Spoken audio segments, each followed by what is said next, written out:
Министр промышленности Якутии дал интервью, в котором описал состояние промышленности Якутии как ренессанс. Давайте послушаем и посмотрим, насколько все хорошо, по словам министра.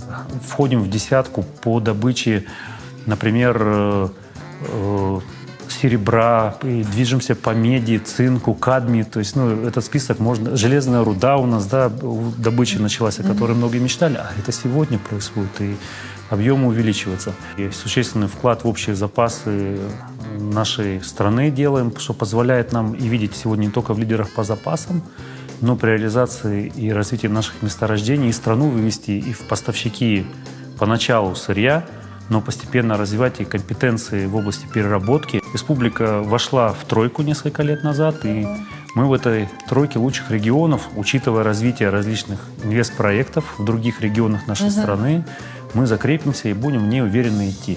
Мы уже формируем задачу не только сегодняшнего дня, а по сути и послезавтра, и в том числе потенциал для нашей Арктики. Работать в промышленности, где самые высокие зарплаты и в Якутии, мы в топ-5 по стране именно по зарплатам нашей промышленности. Мы входим в десятку лучших регионов нашей страны.